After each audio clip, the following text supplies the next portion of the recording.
धीरा एकादशी महात्म्य। आश्विन मास के कृष्ण पक्ष की एकादशी।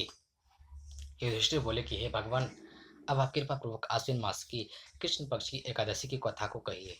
इस एकादशी का नाम क्या है तथा इस एकादशी के व्रत को करने से कौन से फल मिलते हैं, यह सब मुझे समझाकर कहिए। इस पर भगवान श्री कृष्ण बोले कि हे राजन, आश्विन मास के कृष्ण पक्ष की एकादशी का नाम इंदिरा है। इस एकादशी का व्रत करने से समस्त पाप नष्ट हो जाते हैं। इस व्रत के करने से नरक में गए हुए पितरों का उद्धार हो जाता है। हे राजन, इस एकादशी की कथा सुनने मात्र से ही वाजपेयी का फल मिलता है। प्राचीन सतयुग में महिष्मती नाम की नगरी में इंद्रसेन नाम का एक प्रतापी राजा राज्य करता था। वह पुत्र पौत्र धन धान आदि से पूर्ण और सदैव शत्रुओं का नाश करने वाला था। एक समय जबकि राजा अपने राज्यसभा में सुख पूर्वक बैठा था, महर्षि नारद आकाश मार्ग से उतर कर वहां आए। नारद जी को देखकर राजा आसन से उठा और अर्घ्य आदि से उनकी पूजा करके आसन लिया। महर्षि नारद बोले कि हे राजन, आपके राज्य में सब कुशल से तो है। मैं आपकी धर्म परायणता देखकर अत्यंत प्रसन्न हूँ। तब राजा बोला, हे महर्षि, आपकी कृपा से मेरे राज्य में सब कुशल पूर्वक है तथा आपकी कृपा से मेरे समस्त यज्ञ कर्म आदि सफल हो गए हैं। हे देव, अब आपकी क्या आज्ञा है। इस पर नारद जी बोले कि हे राजन, मुझे एक महान आश्चर्य हो रहा है कि एक समय जब मैं ब्रह्मलोक से यमलोक गया था, तो उस समय यमराज की सभा के मध्य में तुम्हारे पिता को बैठे देखा। तुम्हारा पिता महान ज्ञानी दानी तथा धर्मात्मा था। वह एकादशी के व्रत के बिगड़ जाने से यमलोक गया। तुम्हारे पिता ने मुझसे तुम्हारे लिए एक समाचार भेजा है कि आप मेरे पुत्र के पास जाएं। मेरे पुत्र का नाम इंद्रसेन है, जो कि महिष्मती नाम की नगरी में राज्य करता है।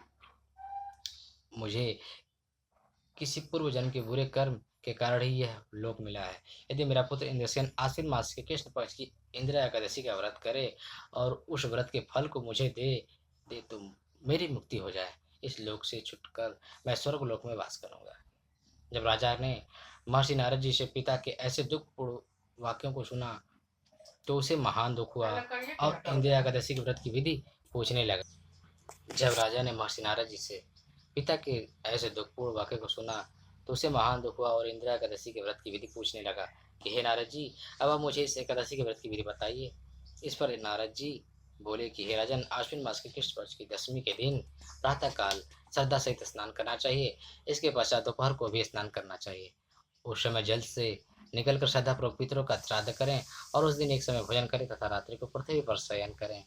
इसके दूसरे दिन अर्थात एकादशी के दिन प्रातःकाल दातुन करें और स्नान करें। उसके पश्चात भक्तिपूर्वक व्रत को धारण करें और उसे कहना चाहिए कि मैं आज निराहार रहूंगा और समस्त भोगों को त्याग दूंगा। इसके पश्चात कल भोजन करूंगा। हे भगवान, आप मेरी रक्षा करने वाले हैं, आप मेरे व्रत को संपूर्ण कराइए। इस प्रकार आचरण करके दोपहर को शालिग्राम जी की मूर्ति को स्थापित करें और उत्तम ब्राह्मण को बुलाकर भोजन कराएं और दक्षिणा दें।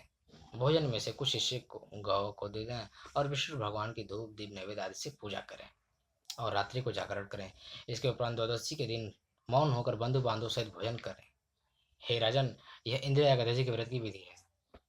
हे राजन, यदि तुम आलस रहित होकर इस एकादशी के व्रत को करोगे तो तुम्हारे पिताजी अवश्य स्वर्ग में जाएंगे।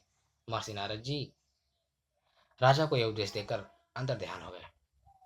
राजा ने इंदिरा एकादशी के आने पर उसका विधिपूर्वक व्रत किया। बंधु बांधव सहित इस व्रत के करने से आकाश से पुष्पों की वर्षा हुई और राजा का पिता यमलोक से रथ पर चढ़कर स्वर्ग हो गया।